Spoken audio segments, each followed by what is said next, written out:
Welcome to the Discovery Pod, where we talk to leading experts from the University of Adelaide about solutions to society's most pressing challenges. Access to food and water is set to become the next conflict horizon. So how do we secure the future of food and water for all?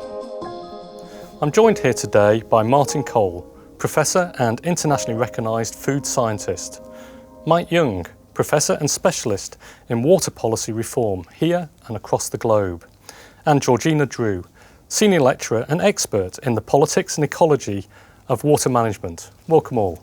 Great to be here. Thank you. With increasing population size, static land production areas and climate change, we will see more problems around food and water security. Can we match food supply demands to population increase? How do we avoid food and water conflict issues? And how do we feed a thirsty world? So Martin, let's start with you. You're a resident food expert here. So with these burgeoning problems that are coming, what's going on to put in place the planning that's required for food security for the globe? Well, Andy, one of the ways I always look at it is, in my lifetime, we've kind of doubled the amount of food available, but that's come at quite a cost to the planet. In that time, we've increased the amount of food area of food production. We've increased, the amount of nitrogen by 7 times, and of phosphorus by 3 times, and about twice the amount of irrigation water that we've used.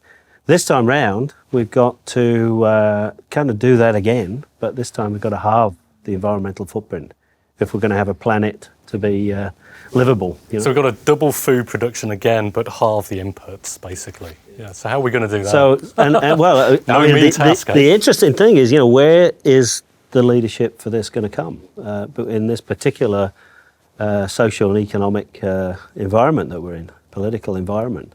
So one of the groups I'm involved with is that provides advice and science and evidence advice to the UN Food Security Committee. So this is kind of a central group that really tries to play the international connectiveness in terms of the policy advice that we give. That's then converted through the policy framework through international governments. And so one of the things we're looking at is how do you do that then? These issues have no borders. So really there is a need for a need for a UN and an international initiative around these issues. And, we're at a time now where politics and international politics is kind of an unknown arena. We're not seeing huge levels of cooperation in some sectors. So what's the hope for getting that kind of global plan together? One of the things we've just been looking at, one of the things the UN asked us to do was to actually do a take-in stock report, a global narrative on food security. Where are we? 10 years since the last food crisis and 10 years out from the Sustainable Development Goals. And how are we tracking? Are we on track to meet that? And it's pretty sobering because we're nowhere near on track to do that. I think on the positive side, the science and technology and innovation possibilities are all there. I think we look at the problems we've solved in the past, but it really does need not only kind of a transdisciplinary approach, it needs a cross-sectoral approach, it needs a whole new way of looking at the food, looking at food as a food system globally. So we're understanding, and we've got a good understanding now of the size of the problem and the challenges that are faced. But what are some of the practical solutions that are being trialled to actually solve these problems? Well, there are 4 main kind of policy areas that we're looking at. One is that we've got to stop just having a focus on producing more food, produce more food. When we waste about 1/3 of the food that we produce. So we've got to move from a focus just on agronomy to a whole of food systems approach. You'll hear from Mike and Georgina about the importance of water. It's pretty tough to produce food without looking at the water supply as well. So we've really got to look at the whole systems approach. We've got to be looking at not just the issue of hunger. We've got to be looking at malnutrition in all of its forms. The irony is that we've got, 600 90 million people starving around the world, and yet we've got an obesity epidemic. We've really got to look at the broader context of things. Yeah. So there's an uneven distribution of food. If we solved some of those food distribution and food waste issues, we'd already have more than enough food to feed the world and the population increase for probably the next 5 years. Look, I think the current, it's pretty tough to have one of these discussions without talking about COVID-19 and the global pandemic. Even before COVID-19, we had serious issues to resolve. Clearly now, what it's done, it's really shown up in inequalities, particularly vulnerable populations are particularly at risk to food insecurity. But what it's done is it's actually, if you look at food stocks globally, they're actually about twice the level they were when we had the last food crisis. But it's not an availability of food; it's an access issue. It's actually getting access to that food, and it is a distribution of the food, particularly where there's inequalities and vulnerabilities. Yeah. And are we seeing that start to adapt and ease now that people are getting used to COVID and the Look, I think the policy advice we've been given is really around social protection. You think about really what's happened around the world as the pandemic has gone around the world, starting in countries which had a very developed food supply chain and a very sophisticated health service. We're now in regions of the world. You look at India, Brazil, Africa, parts of the world that were already might be on the edge in terms of food security. So these regions now, we're really starting. So we've lost a lot of the school food programs, school meal programs. So so we've been given a lot of advice on social protection mechanisms. Some of that has had a positive impact, but I think the big unknown is the global recession. We really still don't know whether we've reached the bottom of that and what the longevity of that will be until we get a vaccine. So that's really, whenever there's a economic downturn, that's when the inequalities of food availability and access really come to the front. And do we see economies returning back to food production at times of recession? Is that a natural switch you're that seeing, it'd be good to hear from Georgina about local production. So we are seeing, I think, the emphasis more, look at there's been a lot of disruption to local markets, particularly in fresh produce and things like that. But I think you're seeing now, it's a bit of a wake-up call. Even, countries like Australia, we're one of the most food secure countries, obviously, in the world. But I think even for us, it's been a wake-up call. We still rely on a lot of ingredients, a lot of packaging, coming in from overseas. So I think it really is a bit of a wake-up call to try and build some resilience into your own food supply. And that can mean really encouraging local production, local systems of food production to really maximise and minimise waste and maximise the value from that. Yeah, so there can be some good things that are potentially coming from this. And of course we need water to grow the crops. So Mike, I might move the conversation to you around the water security issues. You obviously have worked quite a lot around water dependent systems, both here in Australia and internationally. What are some of the frontiers and the issues really around water security that we're currently facing? I think the first one is, what does water security mean? And particularly where there is water scarcity, whether or not you manufacture water by taking fossil fuel and converting the energy and using that to convert seawater. If you don't do that, that's very expensive. It's affordable just at the moment for urban use, but it doesn't pay for agriculture. It's cheaper to just grow the food where the water exists, and that takes you into water scarcity, as it's often called. And when you have water security, you have a system that manages conflicts and tensions between demand and supply continuously and very well. And the ultimate bottom line to that is you need a sharing system. It's very basic. If somebody wants more water and there's scarcity, someone has to agree to take less. And it's as simple as that. The problem is all the political arguments. Everybody wants someone else to give it up while they take more. Finding a governance system that works is the biggest challenge of all. So it's a classic tragedy of the commons problem for this. So are there any models that do actually work for water sharing? Yes. They work brilliantly in small systems. Game theory, computer labs. Game theory. In fact, one of the most robust systems comes out of the Middle East, and it's very like the sort of the Australian framework now, but it's 3,000 years old. Yeah. And it was done where they So the had Australian framework was modelled on this, was it? well, in fact, it was. Yeah. Fascinatingly, because this is a longer story, but very quickly it started in the Middle East, went through across the top of Africa to Spain. The Spaniards took it to America.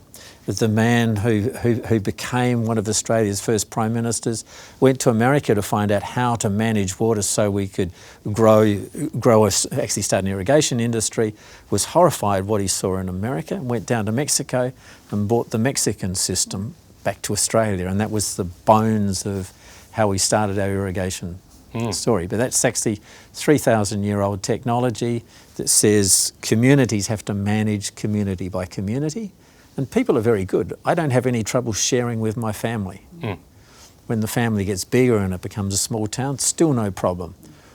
When you don't get to meet the people, then it becomes much harder to design it. But that's the guts of it, is to have a sharing system and then to have a very robust accounting system so that you track and sort out how you adjust. And with climatic change and some of those issues, we're seeing more drought problems as well. Are some of these systems robust to these increasing climatic challenges? But they can be designed so they're robust in dealing with that, and the best ones are. It's a fascinating process. When I look at the sort of changes, the ones that Martin's talking about and where we'll go as we go into local areas, the rates of change are actually not so much climate as the problem, it's changing demands. When somebody gets wealthier, they want more water. When populations grow, they want more water. There's a massive rural-urban migration process going on globally, and when people leave a rural area and go to an urban area, they want to somehow take the water with them. But there's a paradox in this, which is crazy. Yeah. Water is actually the cheapest thing in the world. If you want to buy a truckload of water, the charge for using it's only a few dollars. It's cheaper than sand, but it's so valuable. And there's, if you're on an island, they talk about the diamond paradox. If you're offered on an island a choice between a bucket of water and a bucket of diamonds, you take the water. So, I mean, are we at the point here in Australia where we need to be thinking about the crops that we're growing and the water use efficiency? So we understand that rice and cotton are quite water hungry in terms of those products. So are those sensible to grow here in Australia? Should we be growing different crops and a more stringent consideration of the water use efficiency of those?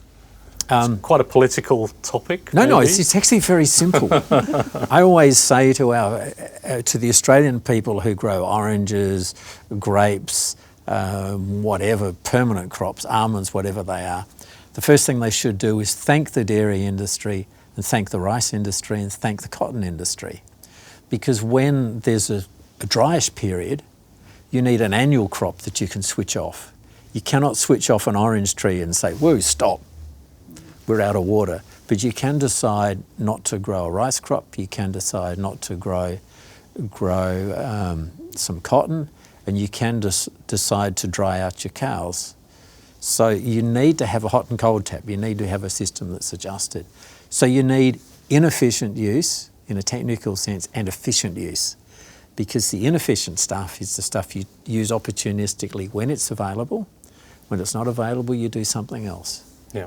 And globally, hopefully, it averages out. And people talk about trading in what's called virtual water, but in each kilo of food or kilo of cotton, whatever it is, there's a lot of water embodied in that. Thanks. And so let's move over to you, Georgina, as well, around some of the solutions and the local solutions, I think, for water and rainwater harvesting. Yeah. So, we can take water out of rivers, take it out of groundwater. But what are some of the other options for more local water harvesting?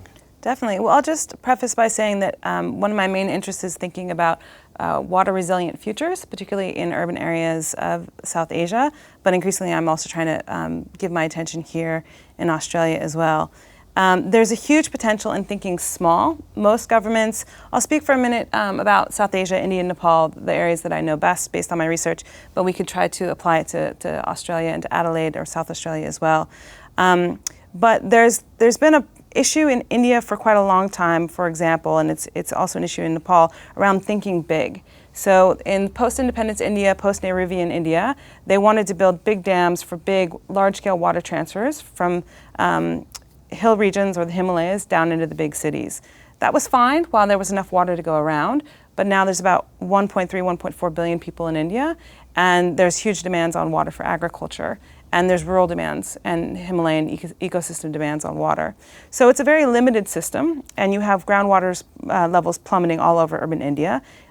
So the backup water supply, when the taps aren't flowing, which is usually only about 4 hours a day in most urban cores, that's all drying out. So the tap water is running out, the groundwater is running out. What do you do? Well, a lot of governments across India and even the federal government has been trying to promote urban rainwater harvesting or just rainwater harvesting across the board for quite some time. It's run into a number of challenges, but in my research on the ground doing ethnographies of water management in India and Nepal, what I've seen is that you have a very strong potential for uptake at the household level and at the, let's say, hospital, hotel, kind of the commercial, small-scale commercial level that has so far not been tapped into, because a lot of people need that initial support and investment to get things up and running. So there are various different efforts and policies at subsidizing this so that people will take the bait and build the infrastructures. However, one big problem is that once they're built, they do require quite a lot of maintenance. The monsoons are quite heavy and voracious when they fall in South Asia, and oftentimes that leads to a lot of disrepair in the infrastructures. Right. So you do end up with a problem where it's a viable, wonderful solution, but oftentimes they only actually operate for 1 to 5 years, and then they fall into disrepair. So then you have to look at how can you incentivize people not just to build things, but to maintain them. You also have to look at how centralized governments could step in and do more of their part in building centralized rainwater harvesting infrastructures.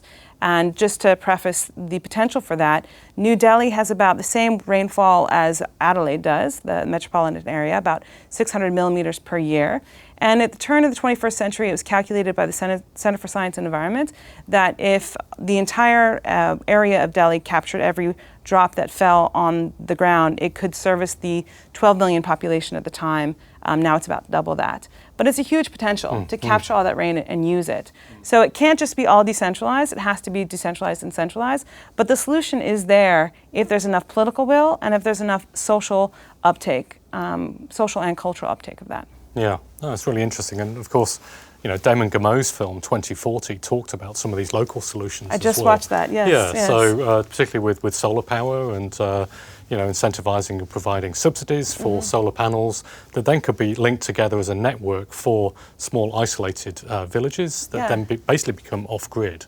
So this and the water, it struck me that when you were talking about that water harvesting, it's a very similar kind of model. I'm so glad you mentioned that, because this overlaps with Mike's comment around water sharing. So that was one of the insights about what he was looking at that was new to me, is that yes, we know that solar power is a solution for households, but that there's a surplus issue. Sometimes you've got more energy than you know what to do with, and it gets wasted, but you can actually create grids that share the solar power, and those grids collectively can do more than a centralized grid can do.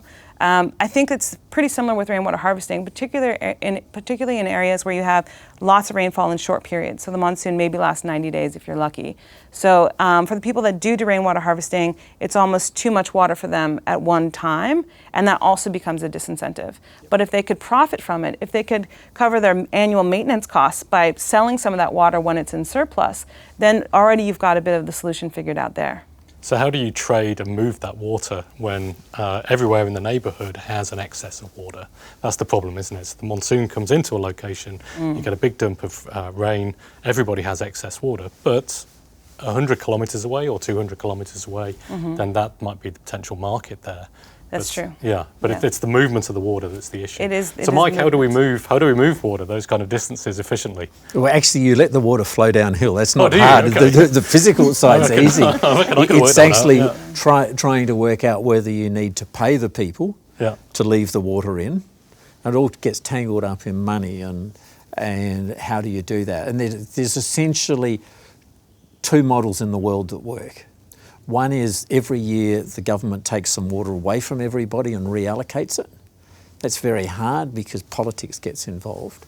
Or the other is to set up some market-like frameworks, which the world still is experimenting with. Australia was doing very well in it. As we developed it, we just started using more and more water, and we keep on striking problems at the margin. But it's conceptually possible to design the incentive structures to do that. Underneath all of this is something we mentioned earlier, which I think is the hardest debate that everybody has, and that's how do you use subsidies and where does government spend its money? And the world is littered in the area of water with systems where governments have gone in and offered to pay and support and subsidise water use and access to water infrastructure, and then government's priorities change. So, and the horrible thing that happens in a lot of the big citywide systems is that you can get away with not maintaining a system for a while because that the infrastructure gets older and older, and then suddenly you're left with this massive bill. 70% of the water which is being used is non-revenue water. It's leaking everywhere. People are stealing it all over the place. And getting it back into a tight management system is a very, very difficult process. You go into India, you find that with all this groundwater depletion, one of the big drivers of that has been poor people demanding to have access to water, and as it goes down, they insist on having free electricity so they can chase the water down and keep on depleting the resource, rather than forcing the structural adjustment and change. And the hardest part, which we have in Australia as well, is when you start talking about trading water. How do you keep populations aligned with the available water and making sure that water goes to produce the most food? As Martin says, you need the most food. And if you start using water in places where it's not making the greatest contribution it can, then we get compromises, and they're environmental compromises, they're food compromises, and they're economic compromises. Getting that right is really where the world's at. We've gone from the hard solution, building pipes and dams, to talking about the soft solutions, the institutional arrangements of how do we build social structures that work no matter what happens. Yeah. I guess this also comes back to the local harvesting by households, but also then local government investment within storage facilities for water as well. So it's got to be a mixed balance between those to solve this problem. This is a big debate we're now having in Australia in the Darling. When you have lots of local harvesting and capture, remember that water used to go somewhere. And in many of the places where there's a shortage and where people are being told to harvest water, it's not right at the sea, it's inland. And that water was being used by somebody else. And this gets back to the whole issues of sharing. And the Darling River in Australia ran out of water because of upstream essentially capturing of runoff and using it locally when people downstream had got used to having it to maintain their ecosystems. And that's real water scarcity. Georgina, I also wanted to just touch on some of the other issues, which I think then reflects back to Mike and Martin's comments around is, you know, how do you get the change? How do you motivate? So you've got a good solution. How do you then motivate people or communities or local governments to invest in that and make the change? So often we can, as researchers and scientists, we develop the solutions, and then, you know, of course you're going to adopt that, but the adoption side and understanding the culture of that adoption is a critical component to getting that. I love this question. Thank you for asking it. So what I have seen in my research is that I mentioned it earlier, but there's a need for a mindset change, which is really a cultural shift that needs to happen. And it harkens back to some of the history that I was mentioning, but I'll just give the example of New Delhi, for instance. When the British set up their capital in New Delhi at the turn of the 21st century, one of the first things that they did is they decided to pave over a lot of the local water structures that captured water and that serviced people within the city. They did have inner basin water transfers for the water they drank, but they had other locally sourced waters. And that continued, that mindset continued that to capture water and to store it locally is a misuse of space. It's unhygienic. It might attract mosquitoes, which might have malaria or dengue, which are real problems in South Asia. But the legacy of that is that when a politician needs to get elected and make promises, that politician is most often nowadays going to make a big promise. They're going to say that they're going to make a new dam with another long transfer from the high Himalayas down into an urban core. And voters are opting into that. But there needs to be we can know those promises are going to start to be hollow pretty soon. We're running out of rivers to tap. The Himalayan glaciers are melting. So the politicians, I believe, now have responsibility. Municipalities have to walk the talk that they have laid out in so many of their policy documents, that they need to say, look, I'd love to promise you another big water transfer, but I can't. Instead, I need to promise you that we will harness stormwater and channel stormwater and filter that and use that for our urban core. We're going to put rainwater harvesting on all our municipal buildings. In New Delhi, for instance, the municipality is the largest landholder out of everyone that lives in New Delhi. And they've done rainwater harvesting on just a few exemplar buildings. So there's a missed opportunity there. And I think if you have policy and politicians really leading with that rhetoric, you can also help people start to change their mindset and valuing those smaller initiatives and seeing that they have a real immediate impact on them and that they're resilient and sustainable into the future. Because people are witnessing that their water infrastructures are failing. There's a huge amount of water loss in the transmission from the Himalayas into the main pipes in Delhi, and then within New Delhi, there's about another 40% of water that's lost. So it's completely inefficient, but thinking local is at least more efficient. It comes with different problems, but it's more efficient. And the water's free. Mike was talking about, water being cheap. Well, rainwater harvesting, as long as you're not counting the infrastructure, which once you build it, you just have to clean it and maintain it, it's the freest, cheapest thing that you could possibly imagine, capturing rain. And so the motivation then comes from the value for that, but also, people together being part of the solution that they see Exactly. is a real problem for their societies. Yeah. And if I could just mention one more thing on that, is that I have been completely heartened and just taken a lot of comfort in the fact that the people who do end up taking that investment and managing rainwater that they collect and then use, they have so much pride in their infrastructure. They have such a feeling of stewardship and responsibility as being, both towards their family, as urban water stewards, they have that sense, and then towards the ecology as well. They feel like they're walking the talk, they're being good environmentalists, and they're making a difference. And they can see it every day. Yeah. And just the joy of a smile of someone who's taking a sip from a glass of water that they have caught on their roof and stored on the ground and then filtered in their kitchen, and then they're drinking it in. I've had the pleasure of drinking harvested water all over from the south of India all up to Kathmandu, Nepal, and it's beautiful. So it's like eating your homegrown vegetables or your homebrew, that same those sense kind of things. Going to the farmer's market, except for you did the whole thing from start to finish. Yeah. I wondered if I could just change tack a little bit and so for new students that will be coming into the university, what are the kind of key challenges that they would end up working on that are kind of the frontier challenges of today? Martin, I wondered if you wanted to have a go at that from the food perspective. So what are the real horizons of where we're pushing this area into? Well, I think you raise a really good point. I mean, if you advertise, I think if you just advertise an agricultural degree, that's one thing. But if you position that around, solving some of these planetary boundary issues and things like that, I think you get a lot more interest. And for sure, I think we've got to actually design the educational offerings in terms of what's the next cadre of leadership we want. Certainly, they're going to have to be able to work in a cross multidisciplinary team. They're going to have to understand and resolve a scenario and a problem, and then bring to bear whatever they need in that space to solve the thing. So I think from an educational offering standpoint, we've really got to be thinking about, how do we